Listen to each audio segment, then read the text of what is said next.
하나님 말씀 호세아서 3장 1절로 5절 교독하시고 마지막 5절 함께 읽도록 하겠습니다. 여호와께서 내게 이르시되 이스라엘 자손이 다른 신을 섬기고 건포도 과자를 즐길지라도 여호와가 그들을 사랑하나니 너는 또 가서 타인의 사랑을 받아 음녀가 된 그 여자를 사랑하라 하시기로 내가 은 15개와 보리 한 호멜 반으로 너를 위하여 그를 샀고 그에게 이르기를 너는 많은 날 동안 나와 함께 지내고 음행하지 말며 다른 남자를 따라가지 말라. 나도 내게 그리하리라 하였노라. 이스라엘 자손들이 많은 날 동안 왕도 없고 지도자도 없고 제사도 없고 주상도 없고 드라빔도 없이 지내다가 그 후에 이스라엘 자손이 돌아와서 그들의 하나님 여호와와 그들의 왕 다윗을 찾고 마지막 날에는 여호와를 경외함으로 여호와 그의 은총으로 나아가리라. 아멘. 그럴지라도 사랑하나니 라는 제목으로 함께 은혜 말씀을 함께 나누겠습니다. 그럴지라도 라는 이 단어에는 하나님의 긍휼과 사랑이 농축되어 있고 또 함축되었다라고 말씀드릴 수 있습니다. 그럴지라도 계속해서 지금 하나님의 사랑, 하나님의 긍휼을 우리에게 말씀을 하시는데 2장 14절에 보면 거친 들로 데려가서 말로 위로하시겠다. 힘든 우리의 삶, 거친 삶 속에 하나님의 위로가 있다라고 하시고 15절에 비로소 빼앗겼던 것들을 돌려주시겠다. 그리고 아굴골짜기를 소망의 문으로 만들어 주시겠다. 어제 새벽에도 함께 나누었던 것처럼 문을 열고 들어가면 하나님의 환한 미소를 보게 된다. 이렇게 말씀하시는 거예요. 그리고 16절에는 진실함으로 내게 장가들겠다. 이렇게 말씀을 하십니다. 결혼을 통하여서 우리에게 모든 것 다 주신다라는 확증이다라고 말씀드릴 수 있죠. 이 그럴지라도 사랑하시는 하나님의 본심을 마음에 새겨야 될 것입니다. 우리가 죄와 허물로 하나님을 떠나서 어려움을, 고생을 자초했다 할지라도 하나님은 그럴지라도 우리를 사랑하시는 분이시니까 내 삶 때문에, 현실 때문에 낙심할 것이 아니라 변하지 아니하시는 하나님의 사랑 때문에 다시 일어서야 될 것입니다. 어제 극동방송을 듣다가 희망이라는 이야기를 주제로 이야기를 하면서 이런 예를 들더라고요. 잠수함 한 척이 이제 침몰했는데 설상가상으로 통신 장비마저 고장이 났습니다. 언제 구출하게 오게 될지 알 수 없는 점점 잠수정 안에 공기도 산소도 떨어지면서 이제 호흡까지 힘들어지는 그런 상황. 점점 죽음의 그림자가 드리워질 때에 밖에서 탕탕탕 소리가 납니다. 모르스보로 우리가 구조하러 왔으니 조금만 더 기다리려는 그런 내용이었습니다.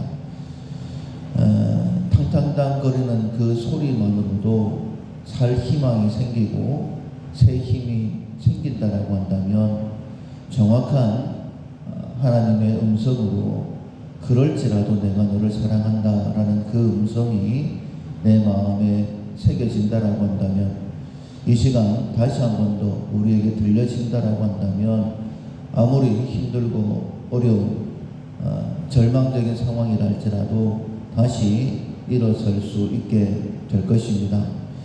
하나님께서 우리에게 거듭거듭 말씀하십니다. 그럴지라도 내가 너를 사랑한다.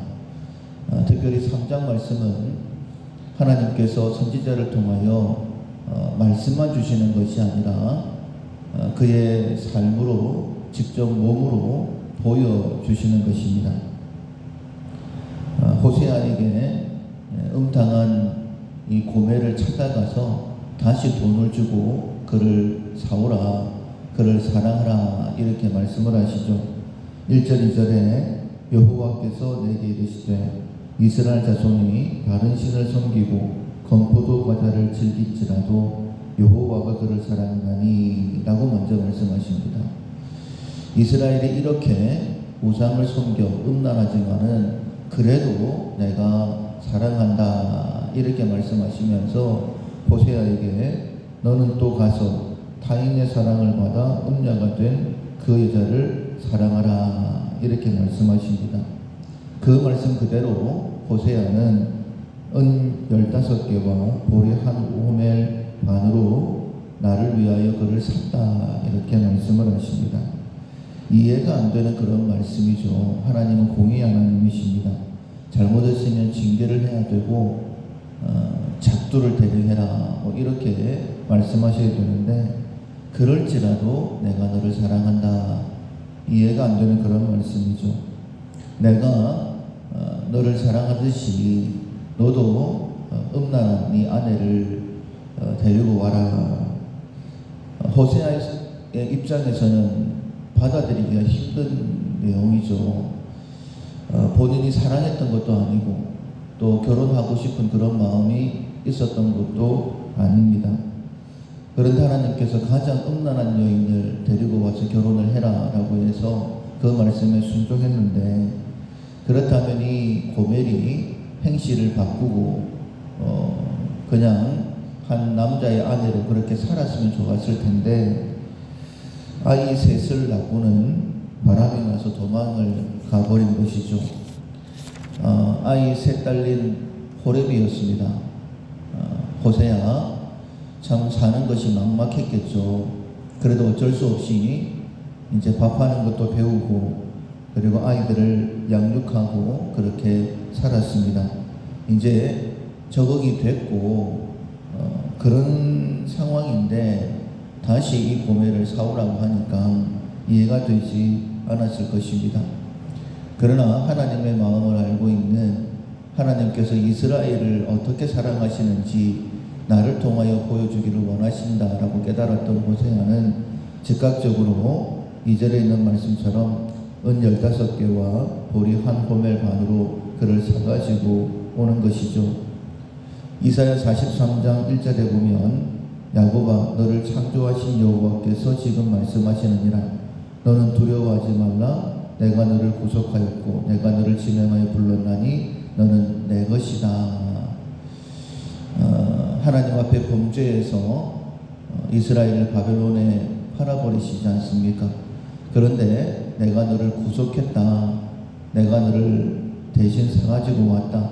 그러니 두려워하지 말라. 너는 내 것이다. 이렇게 말씀하십니다. 바벨론에서 약 42,000명 정도가 포로 귀환하게 되어집니다. 그것을 하나님께서 우연히 돌아온 것이 아니라 내가 너를 지명해서 불러낸 것이다 라고 말씀하시죠. 그런데 공의의 하나님이십니다. 그냥 불러낼 수는 없는 것이죠.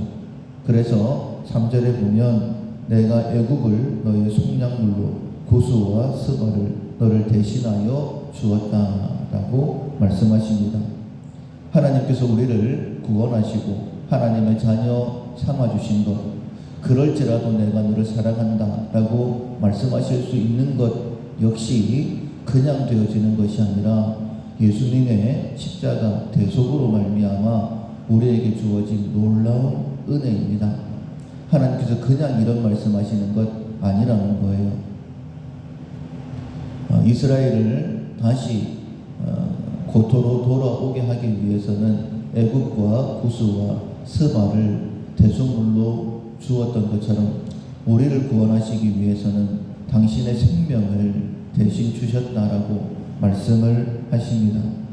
그러나 그렇다고 해서 그냥 이스라엘이 되는 것이 아니라 그냥 그렇다고 해서 우리가 하나님의 자녀, 하나님의 백성으로서의 삶을 사는 것이 아니라 훈련이 필요합니다. 하나님께서 원하시는 삶의 모습이 있습니다. 3절에 보면 그에게 이르기를 너는 많은 날 동안 나와 함께 지내고 음행하지 말며 다른 남자를 따르지 말라라고 말씀을 하십니다. 많은 날 동안 하나님과 함께 하는 삶을 훈련해야 됩니다. 12제자를 예수님이 부르셨어요. 왜 부르셨을까? 몇 가지 이유를 말씀을 하시는데, 첫 번째가 함께 있게 하사라고 말씀을 하십니다. 함께 있어야지만이 경험적으로 예수님을 알 수 있기 때문입니다. 예수님을 알아야지만이 제자로서 또 하나님의 일꾼으로 바른 사역을 감당할 수 있기 때문이죠. 우리를 성도로 부르신 목적이 무엇일까? 먼저 부르신 첫 번째 목적은 하나님과 동행하게 하시기 위함입니다. 하나님을 알아야지만이 바른 믿음의 생활을 할 수 있기 때문이죠. 우리가 행함이 없는 믿음은 죽은 믿음이다 라고 말씀하셨어요. 하나님께서 우리를 너무너무 사랑하셔서 이처럼 사랑하셔서 독생자를 주셨습니다. 그러나 모든 사람들이 다 구원받는 것은 아닙니다.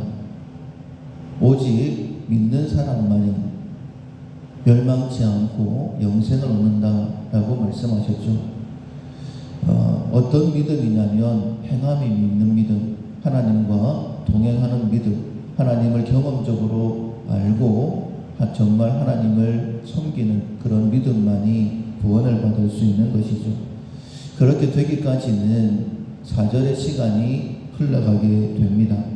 4절에 보면 이스라엘 자손이 많은 날 동안 왕도 없고 지도자도 없고 제사도 없고 주상도 없고 애봇도 없고 드라빔도 없이 지내다가 이 모든 것들이 없는 시간은 아수르에게 포로로 끌려가고 망했던 시간이죠. 바벨론에 멸망했던 시간입니다. 그 기간 동안에는 왕도 지도자도 제사도 주상도 애봇도 드라빔도 없던 시대였어요. 마치 하나님의 백성이지만은 백성 아닌 것 같은 그런 시간을 보내는 고통의 시간이죠.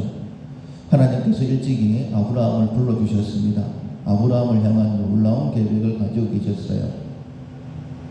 말씀도 주셨고 그를 한 걸음 한 걸음 인도하셨습니다. 그러나 아브라함이 하나님을 믿지 못하고 창세기 16장 16절에 이스마엘을 낳죠. 하나님께서 13년 동안 하나님의 얼굴을 가리어 버리십니다. 창세기 16장의 마지막 절이 16절입니다. 그리고 창세기 17장 1절에 보면 나는 여호와다. 너는 내 앞에 행하여 완전하라 라고 말씀을 하십니다.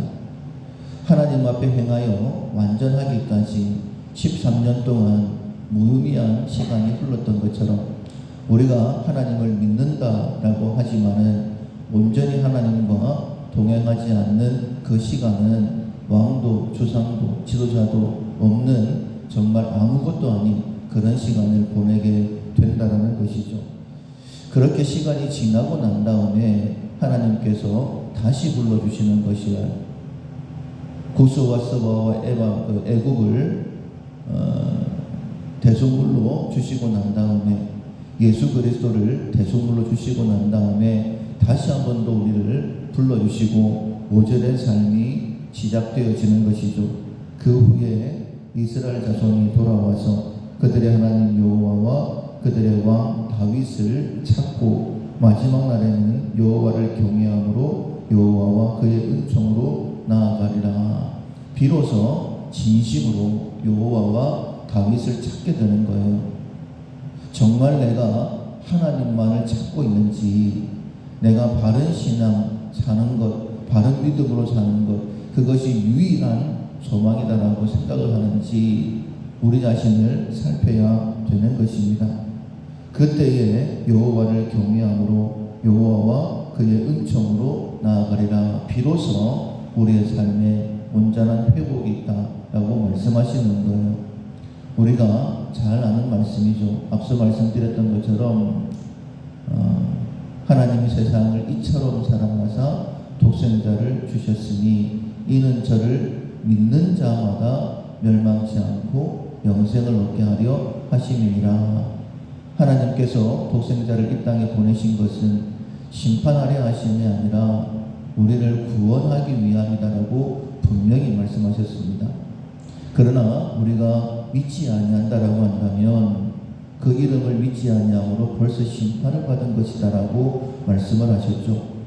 그럴지라도 내가 너를 사랑한다라고 하나님께서는 성경 처음부터 마지막까지 우리를 얼마나 사랑하시는지 보여주고 또 보여주고 계십니다. 호세아가 음란한 아내의 고매를 사가지고 오는 것, 그것도 말도 안 되는 일인데 하나님께서 직접 인간의 몸을 입고 이 땅에 오셔서 십자가의 대속제물로 돌아가셨습니다. 말도 안 되는 우리를 향한 하나님의 사랑이죠.